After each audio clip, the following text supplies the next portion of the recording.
Bismillahirrahmanirrahim. Nah, pada kesempatan malam hari ini, ya karena kita di bulan Dzulqa'dah, setelah itu bulan Dzulhijjah, maka saya akan menjelaskan beberapa poin penting dari hikmah, ya dari hikmah kisah Nabi Ibrahim alaihissalam dengan Nabi Ismail alaihissalam dan Siti Hajar alaihissalam. Nah, ini kisah keluarga Nabi Ibrahim ini luar biasa. Sampai-sampai kita setiap sholat disuruh baca sholawat mendoakan Nabi Ibrahim dan keluarganya. Namanya sholawat Ibrahimiyah. Di jagat raya ini tidak ada sholawat yang lebih utama nilainya yang bisa mengalahkan sholawat Ibrahimiyah. Itu pemimpinnya sholawat ya. Banyak sholawat yang paling terdepan adalah sholawat Ibrahimiyah. Makanya dipakai di dalam sholat. Yang disebut hanya ada 3 nama. Nama Allah, kemudian nama 2 makhluk Allah yang sangat dan paling dicintai Allah. Yaitu siapa? Nabi Muhammad SAW dan Nabi Ibrahim alaihissalam. Itu 2 nama yang disebut dalam sholat. Yang lain ada enggak? Kita kalau sholat ada namanya Noval disebut itu. Nah, enggak. Apalagi Iis. Iya. Kafah, enggak. Yang disebut nama siapa? Allahumma sholli ala Sayyidina Muhammad. Wa ala ali Sayyidina Muhammad. Kama shallaita ala Sayyidina Ibrahim wa ala ali Sayyidina Ibrahim. 2 nama itu yang kita terus nyebut. Nama Nabi Muhammad SAW dan nama Nabi Ibrahim alaihissalam.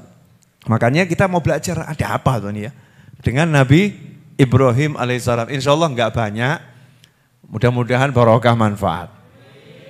Ya, insya Allah enggak banyak. Mudah-mudahan barokah manfaat. Sesuatu yang berkah dan manfaat itu pasti banyak.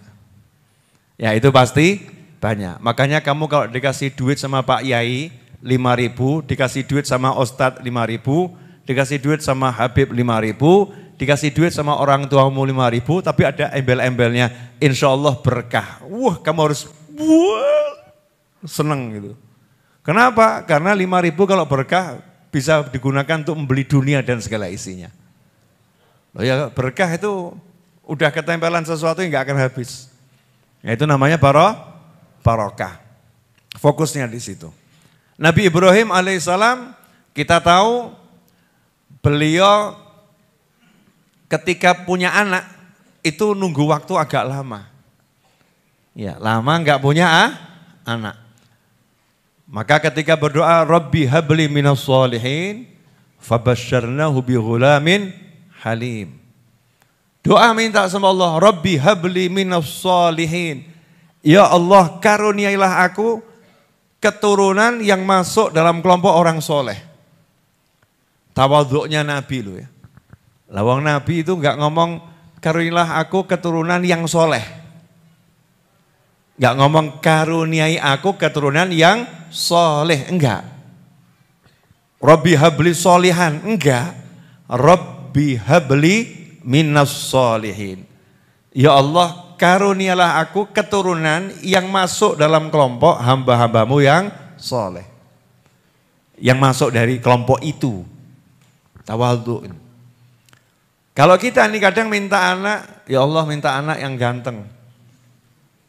Minta anak yang cantik. Minta anak yang kaya, minta anak yang pinter. Ada orang yang nyeletuk, gimana kalau anakmu jelek tapi soleh? Oh ya mau minta yang ganteng tapi soleh. Nah ini kalimat begitu itu sebetulnya rasa khawatir. Kalau soleh kurang ganteng itu kelihatannya kok kurang oke ya. Padahal orang soleh itu kalau nggak ganteng dilihat siapapun jadinya ganteng. Karena inner beauty-nya muncul. Inner beauty. Ya, kecantikan di dalamnya akan muncul. Terus kamuflase, yang asli ketutup sama cahaya ilmu, sama cahaya to'at, sama cahaya surga. Jadi kelihatannya yang ajib-ajib saja, enak, dilihat tuh enak. Kalau itu hamba Allah yang soleh.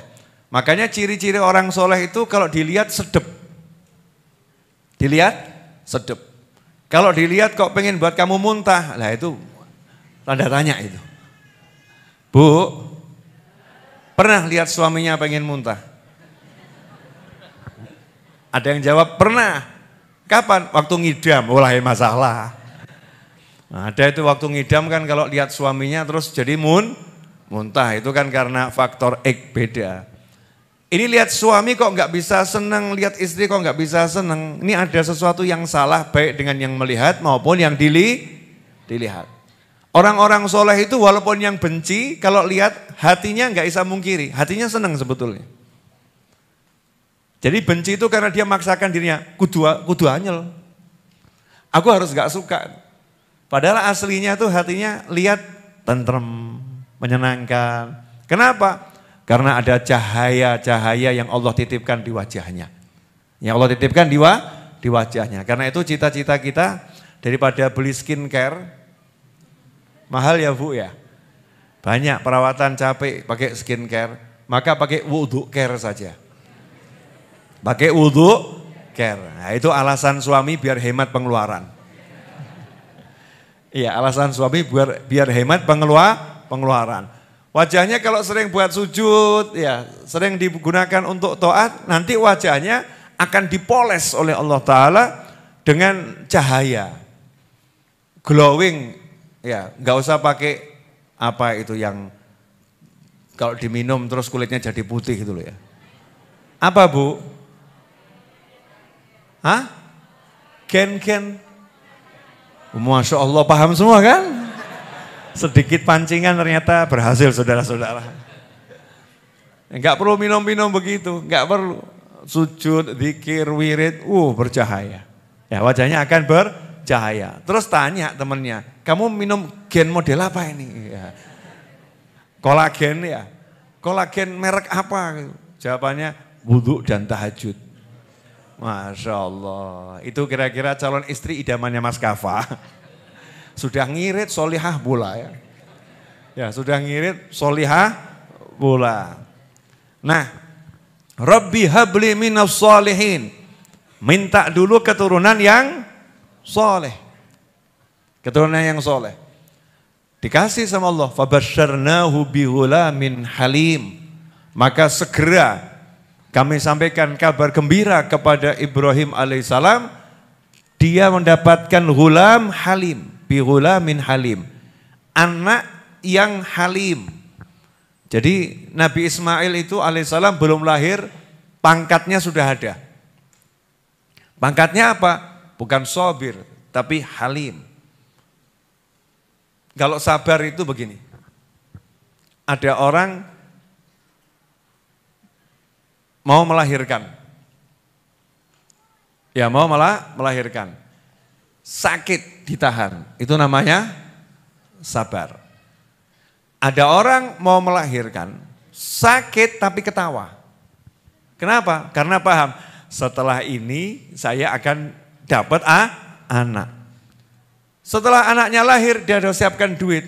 Untuk siapa? Dokternya. Padahal dokter tadi yang mungkin ngoperasi dia, yang belah perutnya, perutnya. Dia bukan cuma nahan rasa sakit, bahkan tersenyum dan dokternya dikasih duit. Nah itu halim. Orang halim itu adalah orang yang bisa bukan sekedar sabar, tetapi menikmati derita dengan penuh sukacita. Nah, coba ini kalimat ini dijadikan status nih. Menikmati derita dengan penuh sukacita. Lah wong loro kok tambah sing nglarakno kei dhuwit lho ya. Itu namanya halim. Nah, ini pangkatnya Nabi Ismail alaihissalam. Jadi belum lahir sudah pangkatnya semacam itu. Nah, makanya oleh Allah Subhanahu wa taala mau ditunjukkan. Kan Allah udah janji ya, bi ghulamin halim, itu janjinya Allah. Maka Allah tunjukkan seberapa halim itu Nabi Ismail alaihissalam. Mulailah proyek yang pertama kali adalah Nabi Ibrahim alaihissalam diperintahkan bawa anaknya beserta istrinya Ibunya Nabi Ismail ditaruh di padang Sahara yang nggak ada kehidupan. Yang nggak ada kehidupan, tidak ada air. Artinya kalau menurut ilmu hidup, apalagi ilmu gizi, yang tinggal di situ menurut ilmu ya, itu bisa dikatakan dalam hitungan hari pasti mati. Kenapa? Karena nggak ada air, panas, nggak ada kehidupan, nggak ada yang bisa dimakan. Taruh di tempat tersebut, kemudian ditinggal. Taruh di tempat tersebut, kemudian ditinggal. Ini misi yang pertama. Pertanyaan saya, buat seorang bapak yang lama nggak dapat anak, anaknya umur 2 tahun lebih sedikit, lucu-lucunya anak. Ya, kemudian istri yang melahirkan anak. Ini istri yang sangat dicinta. Dua-duanya nggak boleh didekati, disuruh naruh di tempat yang jauh dan susah dijamah dan kemungkinan berapa hari mati. Pertanyaan saya, itu kira-kira hati bapaknya hancur nggak itu ya? Wah, itu ujian yang nggak biasa, itu luar biasa. Tapi Nabi Ibrahim alaihissalam ya dijalankan, itu perintahnya Allah Subhanahu wa ta'ala. Singkat cerita, saya nggak akan buat cerita ini panjang karena kita udah sering. Anaknya nangis, bekalnya habis, anaknya nangis. Ya, bekal habis, anak nangis. Ibunya kira-kira pikiran nggak? Ya pikiran, namanya ibu. Ya. Kalau nggak pikiran tambah tanda-tanda jiwanya nggak beres tuh ya. Ora apa-apa nak, bariki mati, tenang lah ya. Tenang ya nak, husnul khotimah nak. Kamu belum punya dosa, udah nggak usah risau. Ibunya nyantai, oh, anakku kalau mati kan husnul khotimah, nggak punya dosa, surga. Ketoke waras tapi gendeng ini.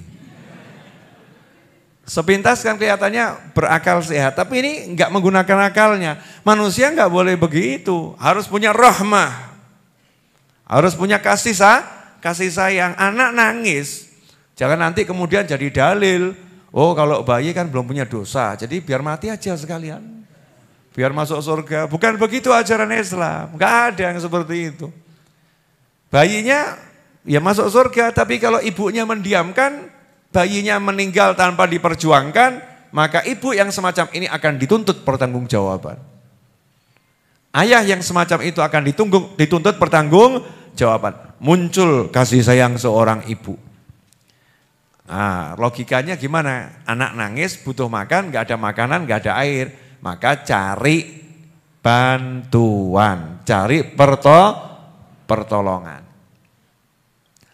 Lari sofa marwah, sofa marwah, sofa marwah. Kita jangan bilang 7 kali. Nah, kadang sofa marwah berapa? 7 kali. Itu karena udah tahu endingnya. Anggap saja kita ikut peristiwanya, nggak tahu endingnya. Bayangkan kalau kamu jadi ibunya Nabi Ismail. Kok jadi ibunya Nabi Ismail? Saya ini loh, kalau lagi umroh, ya sa'i sofa marwah, kok gak rampung-rampung ya? Kok gak rampung-rampung, kok gak selesai? Berapa putaran nih? Berapa putaran? Gak selesai. Kita berharap segera selesai. Tapi saat itu ibunya Nabi Ismail alaihissalam nggak ada pikiran begitu, nggak ada lelah, letih, nggak ada. Yang ada gimana caranya anakku dapat minum, dapat makan dan hidup. Maka nomor 1, tidak akan berhenti berjuang sebelum yang diinginkan didapatkan. Karena urusannya ini kewajiban, menjaga nyawa anak. Tidak akan berhenti berjuang ya sebelum yang diinginkan didapatkan. Maka kamu jombloan dimanapun berada. Kalau kamu tahu nafsumu, syahwatmu udah tidak terbendung, maka mencari istri untuk segera kamu nikah wajib hukumnya. Loh iya ngeri loh ya. Kalau enggak kan zina di sana, zina di sini, naudzubillah min dzalik. Dari zina A sampai zina B sampai naudzubillah bisa terjerumus zina beneran.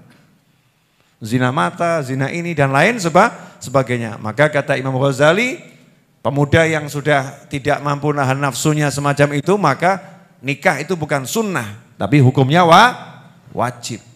Jangan kamu katakan belum ketemu jodoh. Berjuanglah tanpa henti sampai kamu dapatkan yang bisa kamu nikahi. Kalau kamu gak dapat-dapat, datang ke sini. Tak tunjukkan, di depan Masjid Ansarullah banyak yang lewat. Betul enggak? Iya, tinggal keberanianmu untuk manggil kemudian, mau enggak saya nikah? Paling kan dianggap, paling kan begitu ya. Enggak apa-apa, satu begini nanti kan ketemu yang sama-sama begini kan selesai. Wah, ada yang mandek. Mau mas? Loh kok langsung mau, kenapa? Pria semacam emas yang saya cari. Kenapa? Nekat. Wah, Masya Allah. Akan ketemu tuh nanti yang apa namanya, pas podo loh, klop ya. Kurang separuh, kurang separuh klop. Misal begitu, nekat ketemu nekat. Akan ketemu. Tapi itu konsepnya. Tidak akan berhenti berjuang ya sampai yang diinginkan didapatkan. Nah, biasanya yang menghambat manusia agar dia itu berhenti berjuang dari semangat sampai semangatnya dihilangkan adalah karena manusia itu tidak bersandar pada Allah. Manusia itu enggak minta tolong sama Allah, tapi dia bersandar pada hitungan-hitungan. Contoh, lawang saya sudah naik mobil mewah, gaji saya udah jelas angkanya 1 bulan di atas 100 juta. Wajah saya sudah ganteng, sak kampung kis kalah mbek aku. Tapi nggak ngelamar kok ditolak yo. Saya kalau ngelamar kok ditolak. Karena hitungannya begitu, ya dia hitung begitu, dia merasa, wah ini saya udah melakukan semuanya, ya sudah melakukan semuanya. Akhirnya mundur, kemudian mengatakan memang saya jatahnya gak menikah di dunia dan seterusnya. Akhirnya pesimis, akhirnya menyerah. Ada lagi yang hitung-hitungannya itu kebalikannya. Lawang wajahku jelek, duit gak punya, gitu kan ya. Motor ya minjem temen, ngelamar anak orang, lawang yang jelas punya ilmu seperti Ustadz Iis aja ditolak. Contoh aja Iis, seperti Ustadz Iis yang ganteng punya ilmu, ya itu aja ditolak. Masa saya yang wajah nggak seganteng Ustadz Iis diterima? Wah nggak mungkin, mundur, pesimis. Yang dipakai apa itu berarti? Hitungan. Nah ini dalam hidup jangan pakai kalkulator. Jangan pakai kalkulator gitu. Pakainya apa? Qul huwallahu ahad. Allahus samad. Katakan hanya Allah yang ada. Allah yang Maha Esa. Allah as-samad. Allah yang menjadi sandaran seluruh makhluknya. Maka Siti Hajar berangkat sofa, di hati minta tolong sama Allah. Ya Allah tolong ya Rabb, beli ya Rabb. Di situ kok ketemunya gak ada air. Ya cari di Marwah. Di Marwah gak ketemu air. Menurut ilmu hitung-hitungan, kalau orang bisnis gagal atau berhasil? Kamu berangkat ke pasar pagi, pulang sore, gak ada barang yang laku. Kalau pulang bilangnya apa? Belum berhasil. Betul? Besoknya begitu lagi, kamu bilang apa? Belum berhasil. Besoknya begitu lagi, kamu bilang apa? Belum berhasil. Seminggu begitu, kamu bilang apa? Gagal. Ya, akhirnya enggak jadi ke pasar. Oh, seminggu berturut-turut 0, 0. Memang saya enggak bakat dagang. Memang saya enggak bakat berjualan, 0, selesai. Kemudian jadi pengangguran. Ini namanya menggunakan hitung-hitungan, lupa sama Allah Ta'ala. Ya lupa dengan Allah Subhanahu wa Ta'ala. Beda dengan Siti Hajar alaihassalam. Sofa enggak ada, Marwah enggak ada, enggak ngurus. Lawang saya enggak nyari di sofa, saya enggak nyari di Marwah kok. Saya enggak cari di sofa, saya enggak cari di Marwah. Warizqukum fis samai wa ma tu'adun. Allah bilang, dan rezeki kalian itu fis sama, di langit. Yang dijanjikan untuk kalian ada di langit, bukan di muka bumi. Makanya orang-orang soleh enggak cari rezeki di muka bumi, cari rezekinya di langit. cairnya di muka bumi. Muka bumi ini tempat pencairan. Tempat pencairan, tapi nyarinya ke langit. Bagaimana? Dengan sholat, dengan zikir, birrul walidain, ya pergi ke pasar dalam rangka cari yang halal, bukan cari duit di pasar. Makanya begitu sampai pasar kok zero ya cuman ketawa. Oh, emang aku gak nyari di sini. Nah, santrinya bingung.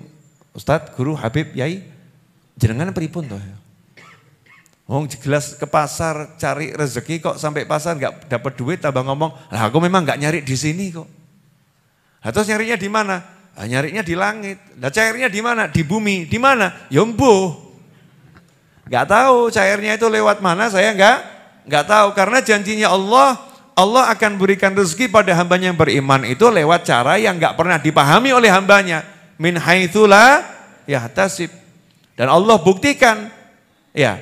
Nyarinya di sofa, nggak ada. Di marwah, nggak ada. Ibunya Nabi Ismail alaihissalam nggak putus asa. Ke sofa lagi. Siapa tahu nanti Allah turunkannya di situ. Ke sofa nggak ada. Ke marwah deh. Siapa tahu Allah turunnya di marwah. Itu ulama mengatakan, ya kalau sampai hitungan ke-7 air belum muncul, maka ibu Nabi Ismail nggak akan berhenti sofa marwah sampai hari kiamat. Maksudnya sampai nyawanya habis. Karena puncak usaha yang bisa dilakukan itu. Yang paling masuk akal itu cari di atas, lihat ada orang atau tidak. Kesana lagi marwah, cari ada orang atau tidak. Kalau ternyata nggak dapat sampai meninggal, ya akan dihentikan dengan meninggal itu. Tapi karena bergantungnya sama Allah Ta'ala maka nggak putus asa, nggak capek. Sofa marwah. Hasilnya, ya hasilnya. Jadi kalau hitung-hitungan bisnis gagal. Betul? Gagal. Usahanya 0, 0. Usaha lari-larinya ini tanpa hitung-hitungan 0. Tapi buat orang yang bertakwa enggak 0. Larinya itu lagi usaha. Enggak dapatnya itu salah satu bentuk proses usaha. Kenapa? Karena Allah akan munculkan bukan di situ. Bukan di situ. Hitungan ke-7 Allah tunjukkan. Kun fayakun. Airnya enggak jauh-jauh, munculnya di kaki. Iya, di dekat Ka'bah. Di tempat bayi itu diletakkan, tidur di situ bayinya. Airnya keluar di situ. Pertanyaan saya, airnya habis enggak? Enggak. Airnya jelek atau bagus? Kamu tuh loh, dan saya ini loh. Kan pengalaman ngebor sumur ya. Udah ngeburnya seminggu, 2 minggu ya. Masya Allah lempungnya keluarnya banyak. Terakhir airnya bau. Akhirnya gagal. Cari sebelahnya agak jauh lagi. Sama berkali-kali. Ada yang beruntung cuman sekali. Ada lagi yang udah ngebur sampai 100 meter yang gak keluar air. Nah ini kok Nabi Ismail ibunya ngeburnya cuman sofa marwah ya. Enggak pakai ngebur ke bawah, ngeburnya gini, sofa marwah, naik, cung, naik. Sama Allah, dikeluarkan. Kenapa? Mintanya sama Allah subhanahu wa ta'ala. Nah pertanyaan saya, konsep yang diajarkan tiap tahun ini loh, tentang haji, ada sa'i sofa marwah, itu kita pakai dalam hidup enggak? Ini kok wajah-wajah ada yang begini. Kayak begini, dipakai enggak dalam hidup? Kalau dipakai kan enak. Kalau dipakai kan enak. Saya mau ke pasar. Ngapain ke pasar? Cari nafkah yang halal. Di pasar kamu nanti enggak dapat loh. Ya, rezeki yang ngasih Allah bukan kamu. Berangkat ke pasar. Ternyata sampai pasar dari pagi sampai sore pulang 0. Kalau orang yang udah paham ilmu ini akan mengatakan proses. Rezeki saya lagi dimasak, lagi diproses. Matangnya kapan? Yang masak Allah kok saya tanya matangnya kapan? Ya Allah yang ngurus, ya saya tinggal terima aja, jadi. Saya mau nanya sekarang, pakai ini, logikanya dipakai. Akalnya dipakai untuk berpikir yang semacam ini. Itu kalau pakai mesin pengebur, bisa dapat air seperti Zam-Zam. Nomor 1, cari titiknya dulu pakai apa itu? monitor airnya tuh. Zaman sekarang pakai satelit aja masih meleset. Lah dulu kira-kira kalau mau dapat air semacam itu pakai apa? Kalau pakai mesin bor udah berapa miliar itu habis itu. Ngeburi satu-satu ya di Mekah itu. Yang mana ada airnya, mana ada airnya, mana ada airnya. Itu cuma ada titik sumur di Mekah itu ada cuma berapa titik aja itu. Selain Zam-Zam itu ya. Nah, selain Zam. Karena langka air. Kenapa? Karena kalau dibor yang keluar minyak bukan air. Kalau dibor yang keluar minyak bukan air. Ini dibor, ya nggak pakai dibor, tapi keluar air. Airnya jernih, air Zam-Zam. Kok bisa semacam itu? Nah udah jelas ditunjukkan sama Allah Ta'ala, nurut sama saya, nggak bakal sia-sia. Ini wanita ditinggal sama bayi, ditinggal sama suaminya. Kenapa sama Allah Ta'ala dikasih rezeki yang luar biasa? Karena suaminya percaya sama Allah, kemudian istrinya juga percaya sama Allah. Mirip dengan oknum-oknum suami istri zaman sekarang. Ya, istrinya ngomong, Mas, udah toh Mas, ngapain kamu kerja di kantor itu? Gajimu gak bakal naik. Suaminya menjawab, lawang rezeki itu dari Allah. Sekarang ya jatahnya baru di kantor itu. Yuk kita syukuri. Ini suaminya baik ya, suaminya baik. Berangkat nih suaminya ke kantor. Istrinya di rumah. Ya istrinya di rumah. Sebetulnya kan enak ya, tinggal di rumah, nanti awal bulan terima duit dari suami. Enak atau enggak enak? Enak. Tapi karena istri ini, oknum istri tadi ini, kurang percaya sama Allah Ta'ala. Maka ngomong sama suaminya berangkat di WhatsApp, ya DM IG, ditulis, memang kamu tidak ingin aku bahagia. Masya Allah. Memang perlakuanmu tidak seperti suaminya Mbak Fulana. Dia nggak pernah menyerah. Dia keliling sana sini cari nafkah. Mas, cari nafkah itu jihad yang sebenarnya. Ya, mana jihadmu untukku? Masya Allah. Ini kalimatnya baik tapi kurang ajar. Ini namanya kalimatnya baik tapi digunakan untuk yang enggak baik. Ngapa? Nyakitin hati suami. Lain kalau istri yang sudah belajar ilmu ini, ilmunya Nabi Ibrahim tadi. Ngomong nih istri tadi sama suaminya ya. Istri ngomong sama suaminya. Mas, iya. Udah kamu capek enggak capek, jatah kita sudah ada dari Allah Ta'ala. Yang penting cari halal Mas. Lawang yang jelas sofa marwah. Ya sofa marwah. Mohon maaf ya, ini sofa marwah itu bukan karya seorang nabi loh. Bukan loh. Wanita enggak ada yang jadi nabi loh. Wanita yang solihah, waliyah itu ya. Waliyah. Wanita yang solihah bukan nabi. Ini usahanya seorang wanita. Sofa marwah. Enggak ada hubungannya sama ngebor air.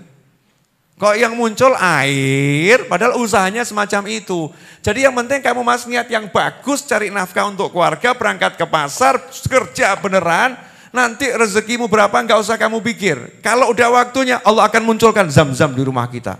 Maksudmu pede, ya enggak usah pikir lah. Levelmu belum sampai Mas sorry gitu ya. Masya Allah. Ternyata istrinya lebih solihah daripada suaminya. Tenang itu rumah tangga. Rumah tangga akan tenang. Tapi kenapa sekarang banyak rumah tangga enggak tenang? Saya kan termasuk peneliti ya. Berdasarkan pesan-pesan WhatsApp yang masuk. Jadi banyak rumah tangga enggak tenang itu cuma gara-gara al-gajiu. Penghasilan tuh loh. Penghasilan suami saya sekian. Yang satu lagi istri saya tuntutannya mintanya sekian. Jadi urusannya angka, ya angka bisa ngerusak hidup. Sekian. Ini kurang ini, tapi ngeluh ya. Bukan untuk mencapai tujuan yang baik. Angka dijadikan keluhan. Maka tinggalkan yang semacam itu. Yuk kita belajar untuk percaya sama Allah Ta'ala. Kalau kita jalankan aturannya Allah, pasti beres-beres. Gak mungkin enggak. Sistemnya Allah ini kalau kita jalankan pasti beres. Nggak ada judulnya orang sholatnya bener melarat, nggak ada. Loh Bib, tetangga saya tuh sholatnya 5 waktu di masjid, tapi melarat kok Bib. Termasuk saya. Ya termasuk saya. Ingat, innas sholata tanha. Ya semua itu ada prosesnya. Orang kok maunya instan. Ujuk-ujuk. Ini, tolong ya buktikan sama saya. Kamu nanam padi, hari ini kamu tanam, besok udah jadi. Ada?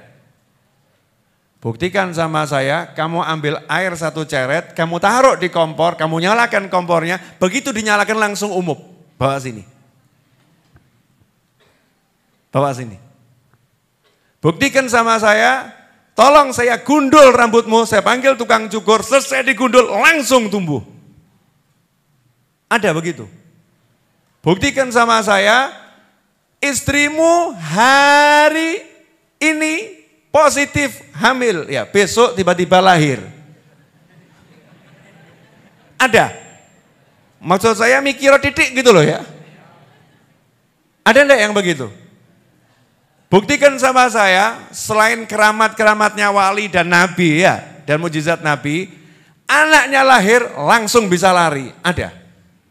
Enggak ada. Ngomong saja cuman oe itu sebenarnya kan udah mulutnya mengucapkan kalimat secara sempurna kan. Oe. Tapi suruh ngomong bapak oe. Sing genah to nak bapak oe. Butuh proses.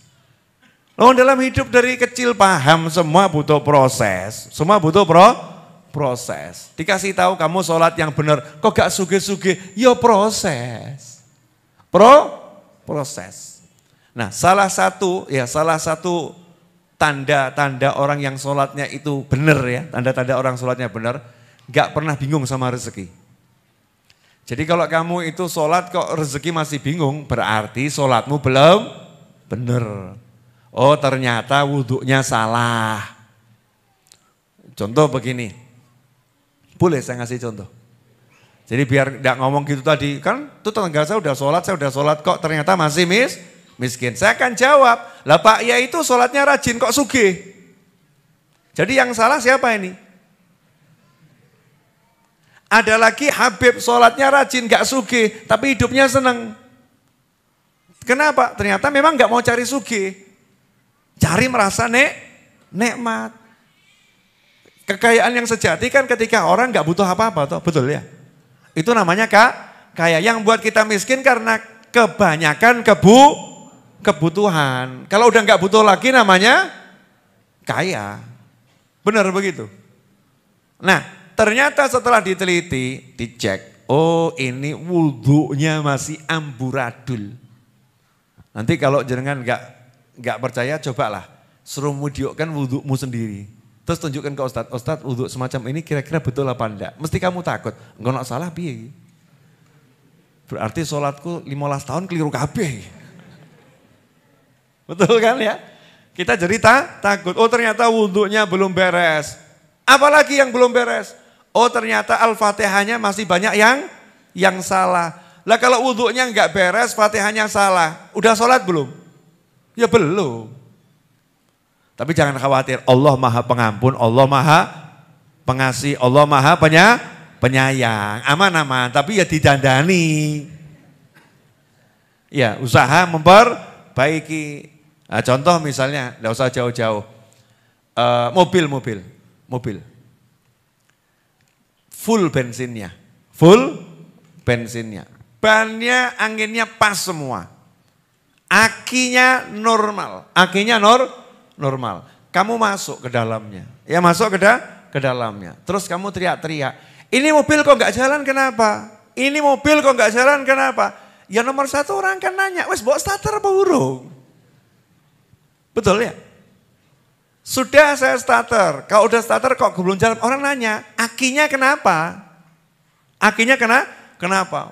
Ternyata akinya normal, starter sudah, tapi nggak nyala-nyala. Lah kenapa? Nggak direm. Kalau matic kan wajib direm, kalau nggak direm mau nyala? Nggak mau. Nah, itu kan pernah kejadian. saudara saya. Dulu zaman-zaman awal motor matic baru keluar. Itu saudara saya beli motor matic, ya, terus dipinjam sama ayahnya. Ya, dipinjam sama ayahnya gitu. Untuk keluar keliling-keliling dulur. Nah, setelah berhenti, berhenti. Di starter kok nggak bisa, akhirnya dituntun. Dituntun, matic. Ya, tuntun, dia ngos-ngosan. Ya, karena bapak ngos-ngosan. Sampai rumah saya, terus bilang ini loh, mogok ini. Lah mosok mogok, baru kok ya. Nah, ini starter nggak bisa. Nah, di situ saya senyum. Maaf ya, kalau mau nyetater sama direm. Kalau nggak direm dia nggak mau starter. Tiwas tak tuntun. Pertanyaannya, yang salah motornya atau manusianya? Manusianya. Maka jangan pernah salahkan sholatmu kalau hidupmu kacau. Tanyakan cara sholatmu benar atau tidak. Clear? Orang yang sholatnya benar nggak mungkin hidupnya amburadul. Mustahil. Ya mustahil. Maka gampang sebetulnya. Dandani sholatnya, ya perbaiki wudhunya. Nah itu selesai. Nanti akan jadi seperti ibunya Nabi Ismail. Gak punya apa-apa, tiba-tiba kaya raya. Modalnya cuma sekali lari-lari Safa Marwah, tapi setelah itu hasilnya sepanjang masa. Betul. Lari-larinya kan cuma sekali. Safa Marwah 7 putaran ya, 7 kali ya. Safa Marwah, Marwah. Cuma sekali dilakukan seumur hidup. Hasilnya air zam-zam gak habis-habis. Akhirnya dapat teman, akhirnya dapat makanan, akhirnya dapat mantu. Masya Allah. Gak ada habisnya. Pilih mana hidupnya? Capek tiap hari atau capek sekali? Gak capek. Kalau saya pilih gak capek, tapi manusia hidup itu harus mengalami capek, harus. Namanya bayi lahir aja capek kok. Ya, orang tuanya capek, itu hidup. Nah, kalau udah paham ini, kita tahu sekarang apa yang harus saya lakukan biar hidup saya gampang. Ternyata satu hal, percaya, yakin, iman sama Allah Subhanahu wa ta'ala. Enak-enak, pasti enak. Ini yang ngomong sudah praktek sampai umur 47 loh. Saya bentar lagi 48 ya. Betul kan? Berarti kan saya udah lama praktek. Ya, jenengan kan mungkin ada yang di bawah saya, masih banyak yang di bawah saya. Yang lebih dari saya kan sebetulnya udah pengalaman juga. Cuman kadang-kadang kan pengalamannya kurang direnungkan. Kalau kita pikir-pikir itu kita akan paham, oh ya ternyata ya nggak ada masalah yang nggak selesai. Ada masalahmu yang nggak selesai. Selesai pada waktunya, selesai. Nggak ada yang nggak selesai. Jadi ngapain hidup ruwet, ngapain hidup susah, ngapain hidup suntuk. Lawang pasti akan selesai. Tugas kita pokoknya nurut sama Allah Subhanahu wa ta'ala. Itu satu, dari sisi sang ibu. Anaknya sekarang, Nabi Ismail alaihissalam. Gak nanggung-nanggung itu ujiannya. Bapaknya sama anaknya diuji lagi. Bapaknya suruh nyembelih anaknya. Lama gak ketemu, umur 12 tahun ya pisah 10 tahun. Pisah 10 tahun, pengen jenguk anaknya. Datang wahyu ilahi lewat mimpi. Sembelih anakmu. Masya Allah, cara ngomongnya gimana ya? Komunikasinya butuh S berapa ini? S1, S2 lewat. Bapak yang cinta harus ngomong sama anak yang ditinggal sekian tahun. Yang anaknya diperkirakan meninggal ternyata hidup. Setelah hidup suruh nyembelih. Coba ini. Ini kalau bukan imannya Nabi yang luar biasa, bukan hamba Allah terpilih kan ya wis mental.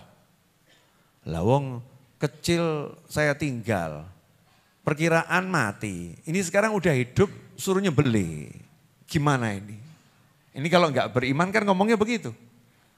Tapi beda nih Nabi Ibrahim alaihissalam. Percaya, sudah dibuktikan 10 tahun hidup kok masih ragu sama Allah gitu loh. Nggak mungkin. Percaya, siap laksanakan. Ngomong sama anaknya. Cuman mau ngomong itu setan ada. Ya, setan ada. Makanya ada lempar jumroh. Itu kan balangi setan. Ada hari Arafah. Itu hari di mana Nabi Ibrahim udah ngerti ini betul mimpinya perintah Allah Subhanahu wa ta'ala. Begitu udah paham ini mimpi perintah Allah, Ya ngomong sama anaknya. Dan ketika obrolan ini diabadikan dalam Al-Quran, tidak sedikit orang yang salah mengartikan. Saya mau jelaskan, biar antum dan saya termasuk yang tidak salah mengartikan. Dikit ya. Ya bunayya inni ara fil manami anni azbahuka fanzur madza tara. Duhai anakku. Itu ngomongnya dengan kalimat yang indah sekali. Ger, kalau orang Jawa gitu ya. Ger. Nah, bahasa Arabnya ya bunayya. Bahasa Al-Qur'annya begitu. Tapi kalau diterjemahkan bebas bahasa Jawa, ger, du gitu kan, le. Halus itu sapaan dari orang tua ke anak. Sayang sekali.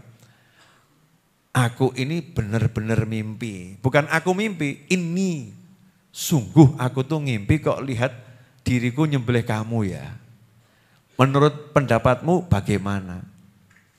Nah, ini banyak yang salah memahami, terus diartikan begini, makanya jadi bapak itu jangan semaunya sendiri, minta pendapat anak. Ngawur itu. Bukan begitu tafsirnya. Bukan begitu tafsirnya.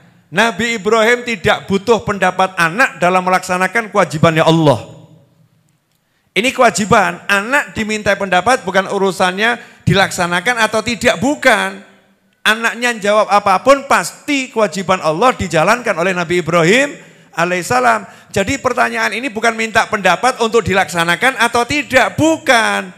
Sehingga salah kalau ada orang mengatakan, makanya kamu kalau mau apa-apa minta pendapat sama anakmu. Nabi Ibrahim saja minta pendapat sama anaknya, ngawur. Ya, ini ngawur. Nah, terus kenapa Nabi Ibrahim nanya sama anaknya, bagaimana menurutmu? Itu bukan minta pendapat saudara-saudara, mohon maaf, tolong dicamkan itu ujian. Saya mau nanya, ujian sama minta pendapat sama enggak? Ini ada dua pilihan A sama B, menurutmu yang mana? Itu ujian atau minta pendapat? Dikasih soal gitu ya. Pilihannya ada A atau B, kamu milih yang mana? Menurutmu pilihanmu yang mana? Ini minta pendapat atau ujian? Ujian. Nabi Ibrahim lagi nguji anaknya, ngetes anaknya. Jawabannya benar atau salah nanti? Kalau jawabannya benar, alhamdulillah. Kalau jawabannya salah, diajari biar jadi benar. Itulah tugas ayah atau ibu nanya sama anak, ngetes. Anakku paham enggak ya? Nak, kalau ada kasus begini, kamu bagaimana ini? Wah, Pak, kalau begitu ya nganggur aja, Pak. Wah, ngawur ya anak. Harus ditandani. Harus ditandani. Nah, saya mau nanya, Nak. Gimana, Pak? Kalau bapakmu sakit, geledak di rumah sakit, mau mati. Anakmu juga masuk di rumah sakit, geledak mau mati. Duitmu tinggal 100 juta, kata dokter, biaya operasi bapakmu 100 juta, biaya operasi anakmu 100 juta. Harus salah satu didahulukan. Mana yang kamu pertahankan? Bapakmu biar hidup atau anakmu yang biar hidup? Ya bapak udah lama hidup Pak, biar mati dulu aja. Kurang ajar ya nak. Anak ini kurang ajar. Oh bapaknya yang jawab, nak. Loh kalau anak tuh insya Allah usaha lagi masih ada jalan. Nyari bapak lagi kan gak bisa nak. Birrul walidain lebih diutamakan daripada birrul anak gitu loh. Berbuat baik sama orang tua itu hukumnya lebih wajib daripada berbuat baik sama anak. Maka kalau posisinya sama, orang tua harus dikedepankan daripada anak kandung. Ini pelajaran birrul walidain. Maka Nabi Ibrahim nanya bukan mau minta pendapat, itu testing, ujian. Lah jawaban anaknya memuaskan. Ya abatif alma tu'mar. Karena dipanggilnya juga ger, le. Jawabnya juga jih, bapak gitu. Wonten dawuh, bahasa kita kan gitu ya. Oke ayahku, cintaku, bapakku tersayang, laksanakan saja yang diperintahkan kepadamu. Jawaban ini membuktikan kecerdasan anak usia 12 tahun atau 10 tahun. Khilaf ulama, ada mengatakan usia Nabi Ismail alaihissalam saat itu 10 tahun, ada mengatakan 12 tahun. Seorang anak umur 10-12 tahun sudah bisa menjawab dengan kalimat, duhai ayahku tercinta. Ini nyawanya diminta loh. Kena tak belah piye? Orang emosi kan jawabannya, sapa kowe? Jong aku bapak kowe. Orang emosi, betul ya? Wes gak usah ngomong ger, gak usah sok bahasa halus-halusan. Arab mateni kok gaya bahasanya halus-halusan. Naudzubillah min dzalik. Itu anak kurang ajar. Nah ini anak yang terpelajar, dididik ibunya dengan didikan yang luar biasa. Dididik ayahnya dengan doa-doa yang luar biasa. Jawabannya, ya abatif alma tu'mar. Bapakku tersayang, kerjakan saja apa yang diperintahkan kepadamu. Menariknya di sini, Nabi Ismail nggak ngomong laksanakan. Ngomong laksanakan aja udah luar biasa ya. Diminta nyawanya, monggo gitu. Terserah jenengan, itu udah luar biasa. Ini ditambahi, laksanakan yang diperintahkan kepadamu. Artinya apa? Nabi Ismail ngasih tahu ayahnya, aku paham ini perintah Allah. Tapi beliau enggak mau ngomong Allah yang perintah, laksanakan yang diperintahkan kepadamu. Yang perintah enggak disebut. Kenapa? Urusannya minta nyawa. Hal-hal yang enggak enak jangan nisbatkan sama Allah Ta'ala. Ini urusannya enggak enak, jangan sebut-sebut nama Allah, jangan. Contoh, ini biar paham ya, kadang-kadang kita ini kurang ajar enggak sadar. Ya kurang ajar enggak sadar. Saya mau nanya, mohon maaf ini buat contoh aja ya. Kita kalau belajar ilmu adab nanti contoh ini dibawakan. Di pondok-pondok pesantren itu diajarkan, yang pernah nyantri ya. Yang pernah nyantri. Mohon maaf ya, babi itu yang menciptakan siapa? Hah? Ya Allah. Anjing yang menciptakan siapa? Allah. Apalagi? Yang gak enak disebut tuh. Babi, anjing, apalagi? Masa gak biasa nyebut jadi gak paham? Apalagi? Contoh binatang yang gak enak apa? Celeng. Iya, celeng. Yang menciptakan siapa? Allah. Coba kamu ya di depan Masjidil Haram, depan Ka'bah. Coba kamu teriak, duhai Allah yang menciptakan babi. Dikeroyok gue. Kan kurang ajar. Betul enggak? Lah kamu doa kok minta begitu. Allah bilang, Allah punya nama-nama yang baik, Asmaul Husna. Kalau doa mau minta sama Allah, yang nyebutnya duhai Allah yang menciptakan jagat raya, duhai Allah yang menciptakan 7 lapis langit, duhai Allah yang menciptakan 7 lapis bumi. Ojo ngomong duhai Allah yang menciptakan babi, kurang ajar kamu itu. Itu namanya biadab. Paham? Nah, Nabi Ismail ini masih kecil udah paham. Ini urusannya mau disembelih yang nyuruh Allah. Jangan ngomong yang nyuruh Allah. Laksanakan yang diperintahkan kepadamu. Nah, sementara sekarang ini kita, Masya Allah. Ya, saya nggak paham, saya udah sholat. Tapi kenapa Allah begini sama saya ya?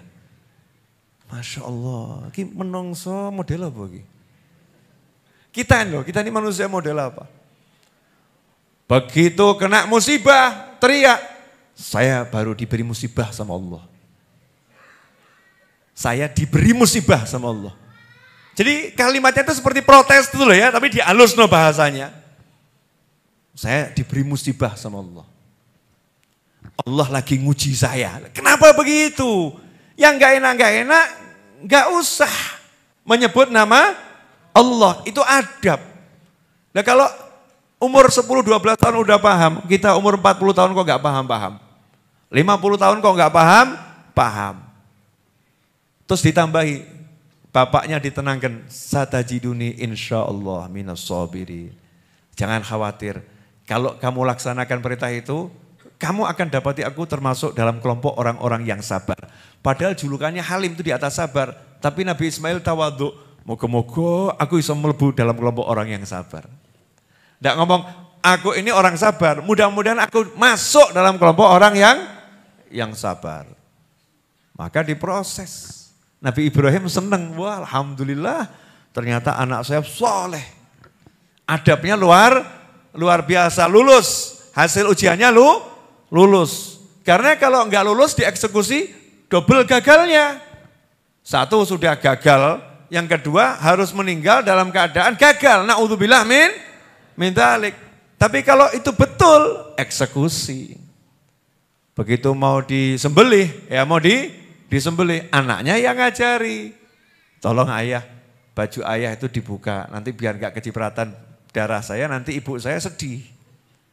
Tolong ayah palingkan pandangan, jangan lihat saya, nanti gak tega, nanti gak bisa jalankan perintah. Tolong ayah, pisaunya yang setajam mungkin, jadi biar ayah sekali jadi. Nanti kalau sekali gak jadi, ayah yang susah nanti. Wah, anaknya umur 10-12 tahun ini ngatur sedemikian rupa, hebat. Itu kira-kira hati Nabi Ibrahim remuk atau gak remuk? Remuk hatinya, manusia kok. Cintanya luar biasa, remuk hatinya. Tapi cintanya sama Allah itu luar biasa. Ini jangan kamu praktekkan dalam kehidupan. Ini hanya untuk Nabi Ibrahim dan Nabi Ismail, bukan untuk yang lain. Gak boleh yang lain. Ya, yang lain beli kambing, sembelih. Beli sapi, sembelih, dan yang nyembelih harus yang ahli, enggak ahli juga jadinya dosa nanti. Harus ahli. Dijalankan perintah, begitu disembelih, ternyata lehernya Nabi Ismail dirubah sama Allah, kekuatannya lebih dari besi. Pisau yang tajam enggak tedas. Ya, tidak mempan, kebal. Maka Allah kemudian berkata, dah kamu sudah melaksanakan mimpi, ujiannya selesai, khatam sudah, lulus. Nih diganti 2 domba dari surga. Ya, 2 domba dari surga. Makanya sunnah korban itu abadi. Gak ada habisnya terus ya. Dan gak ada kekurangan kambing, gak ono. Selalu ada kambing. Karena ada di situ petunjuk diambilkan 2 domba dari surga. Surga itu abadi. Jadi korban ini gak akan berhenti ila yaumil kiamah, akan terus ada yang menjalankan perintah Allah Subhanahu wa taala. Nah, ikhwani rahimakumullah. Anak seperti Nabi Ismail ini sekarang ada enggak? Ya ono, cuma ngomong gak ono. Cuman ya kita jauh gitu loh ya. Jauh. Nabi Ismail tuh diminta nyawanya, diserahkan dengan sukacita. Ambil, bahkan diatur cara ngambilnya biar bapaknya nggak susah. Sementara kita baru duit diminta sama orang tua, hati kita susahnya luar biasa. Ono wong ya hadir. Sopo ya awake dhewe iki lho ya.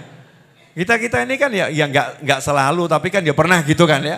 Ketika ketempel setan sadar ya nangis, mosok aku mbek mbokku kaya ngono, astagfirullah, nangis gelo, alhamdulillah.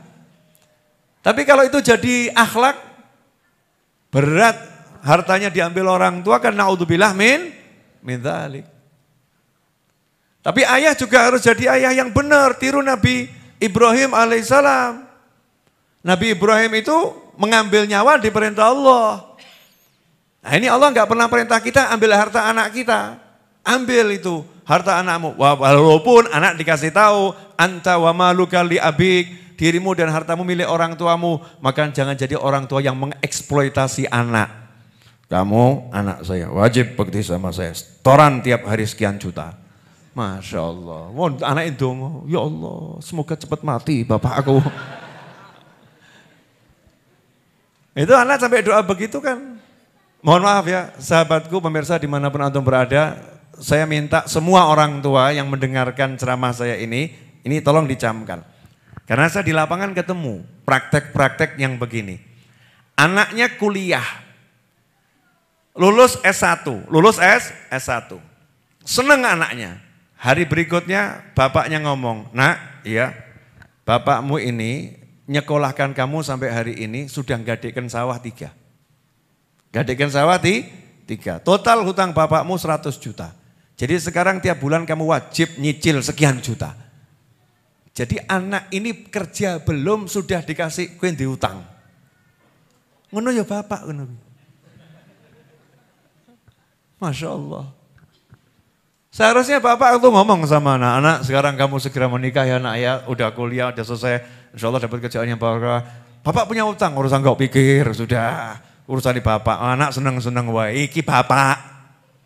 Ini namanya bapak. Contoh itu nenek saya, almarhumah Ibu Wiji, ibunya ibu saya.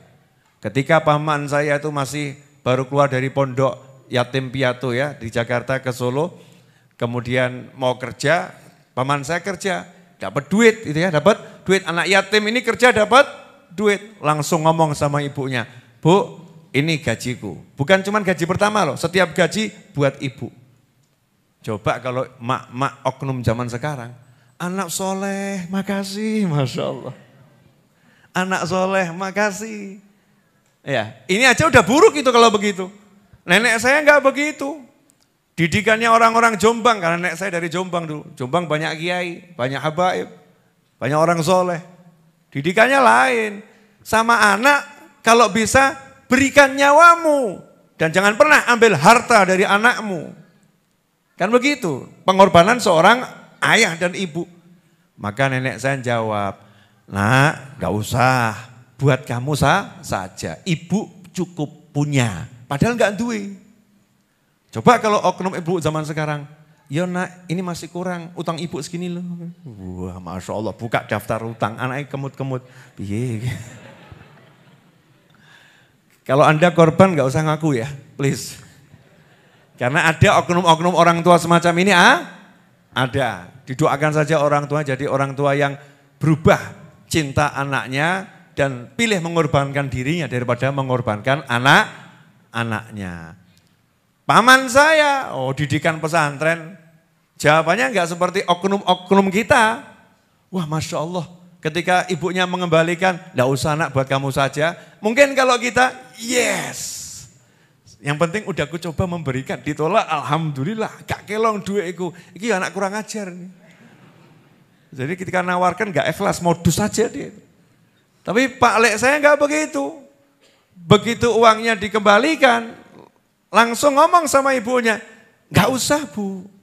Ini ibu pegang saja, jalan tengahnya udah saya titip aja kalau begitu. Nanti kalau saya butuh tak minta. Loh, saya ini anak tak ngatung tak minta sama ibu. Kira-kira anak model begini masih ada atau langka? Ya ada, tapi jumlahnya enggak banyak. Buktinya kita aja ngaku apa kita begitu. Baru istrinya menyeringi aja takut. Mbokmu terus kono, mbokmu kono. Alah, sama oknum wedok kok wedi. Ini suami-suami yang mengutamakan istrinya di atas orang tuanya. Kamu tuh kewajiban ngasih nafkah aku. Mbokmu yang mbok pikirin. Kono rabi mbek mbokmu kono. Masya Allah, sinetron kelas berat ini. Masya Allah, ibu gak begitu kan Bu? Ibu, gak begitu kan? Enggak ya? Jadi kalau mertuamu minta uang dari suamimu terus, apa ucapanmu? Mudah-mudahan mertua cepat meninggal dunia. Masya Allah ngawur kamu. Ya. Loh kenapa begitu? Kelihatannya itu tabungannya banyak, jadi warisannya untuk suamiku banyak. Masya Allah. Enggak begitu. Jawabannya adalah, Mas, yang ikhlas bantu ibumu. Insya Allah barokah.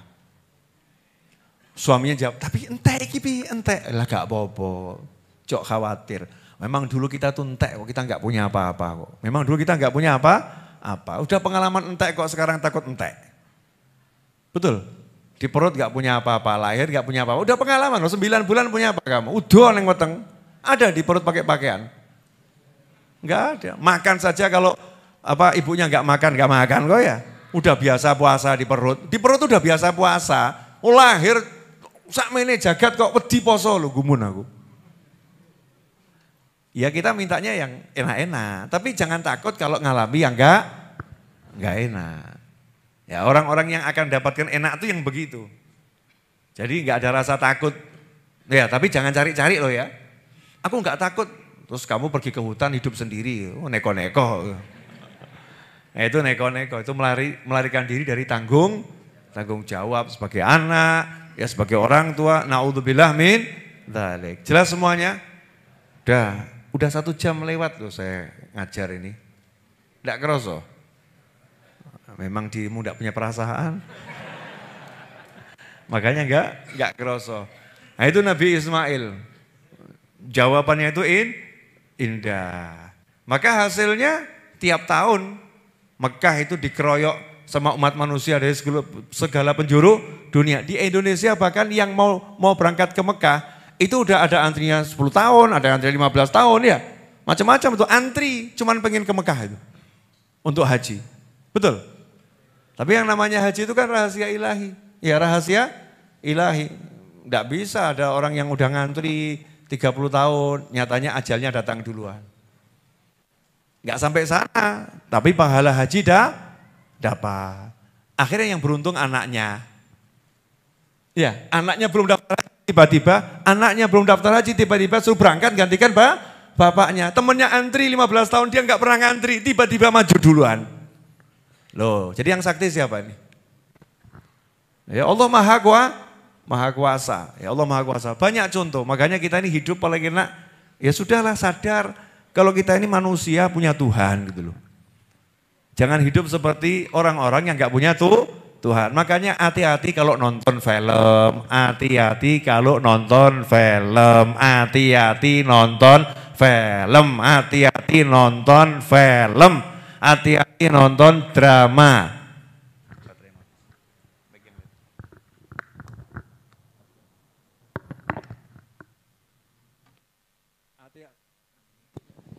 Hati-hati kalau nonton film, hati-hati kalau nonton drama. Kenapa saya bilang hati-hati? Karena sutradara film, pembuat naskah film, pembuat naskah drama, itu mungkin bukan seorang muslim. Mungkin juga enggak paham ilmu iman. Enggak salah yang buat, mungkin enggak paham kok. Sing salah awamu. Udah ngerti yang buat gak jelas agamanya apa, gak jelas punya iman atau tidak, tapi ucapannya kamu dengarkan mantuk-mantuk. Ya sing bener gak ngono kuwi, Masya Allah gitu ya. Jadi nanti itu ilmunya bukan rawahul Bukhari wa Muslim. Ya, ilmunya bukan qala Rasulullah SAW. Ilmunya bukan qala Allah Ta'ala, tapi ilmunya yaitu seperti dalam film James Bond. Dikatakan ya itu sikapnya betul yang begitu. Dalam film ini, film sing gawe sopo. Yang buat siapa? Bahaya itu. Kita harus punya imam Al-Quran sebagai imam ya. Sebagai panutan kita itu Al-Quran dan hadis Nabi Muhammad SAW pembimbing kita semua. Karena laqad kana lakum fi Rasulillahi uswatun hasanah. Kalau kita ikuti Al-Quran dan hadis lewat para ulama yang mengerti, nanti kalau kita lihat film tahu, oh ini salah ini. Oh ini benar, ini sesuai Al-Quran, ini benar. Kitanya yang bisa nilai, ini benar, ini salah. Karena kita udah punya panduan yang benar. Sehingga hidup kita nggak kebawa film. Film kita arahkan seluruh ke hidup kita. Clear? Apa? Bu, hati-hati ya Bu. Sering tuh gara-gara nonton drama-drama orang-orang buka aurat itu, ibu-ibu nggak sadar sudah berbuat dosa tanpa buka aurat. Wih, sing udo ayu nih. Lihat orang udo kok bangga. Ini oknum ibu-ibu lihat orang telanjang bangga. Di sinetron luar negeri itu loh ya. Drama-drama itu kan pada buka aurat. Ayu nih, putih ya sikile ya. Masya Allah. Itu produksi dosa semua itu. Produksi dosa. Makanya kita hati-hati. Lanjut. La alaika